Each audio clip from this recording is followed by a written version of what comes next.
Welcome back to Movie Recaps today. I will show you a sci-fi romance drama film from 2016 titled Passengers Spoilers Ahead. Watch out and take care. The interstellar spaceship Avalon can be seen traveling through space, headed to a colonized world called Homestead 2.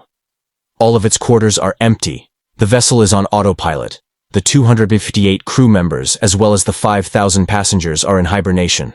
Suddenly the ship passes through an asteroid belt that's weakening. Its shield's power is diverted to the main shield, but the ship is on a collision course with a giant asteroid. Suddenly the asteroid collides with the ship, causing various malfunctions. The ship begins self-reparations, but one of the hibernation pods activates. The passenger Woken as Jim Preston, a mechanical engineer. His pod opens, and an automated system helps with his awakening, telling him that he spent 120 years in suspended animation, and that the ship is only 4 months away from Homestead 2.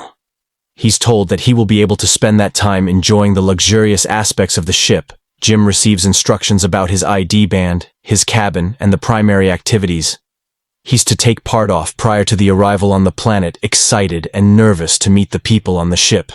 He gets ready, leaves his cabin, and walks into an automated class, meant for an entire learning group. Jim looks a little anxious as the hologram explains the situation on Earth, calling it overpopulated, overpriced, and overrated. It tells him to hold his questions to the end of the lesson. But Jim keeps asking why he's the only one there. He realizes that the hologram can't answer him and goes to search for other people. He gets to the main concourse of the ship. No one is there either, but an automated informational desk offers to help. Jim asks to talk to a real person, and it sends him off to talk to a steward. But when he finds that no one is there too, he asks to speak to the captain. When he gets to the bridge, even though he doesn't have access to go inside, he can see that none of the main crew is awake either. Jim eventually goes to the observatory, where he finds out that the ship is actually 90 years away from Homestead 2. He realizes that he woke up too soon, so he rushes back to the concourse and sends a message back to Earth, asking what he should do because he doesn't know how to get back into hibernation. The communication system informs him that the overpriced call to Earth would take approximately 55 years to get an answer back. Jim is devastated. He walks around and finds the ship's bar, or he sees another person as he's talking to the bartender. Something seems strange about him when he goes to get him a drink.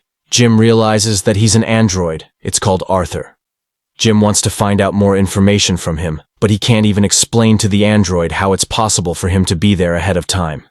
Jim wakes up in his cabin the next day and goes to the cantina, where he quickly realizes that most of the things on the menu are reserved for gold-class passengers.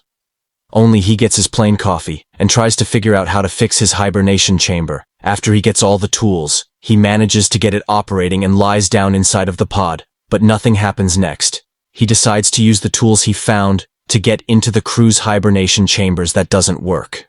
Either small malfunctions happen around the ship. Jim keeps returning to the bar to drink, but mostly to talk to Arthur. The android gives him some advice that convinces him to break into one of the gold classrooms and try to have some fun on the ship.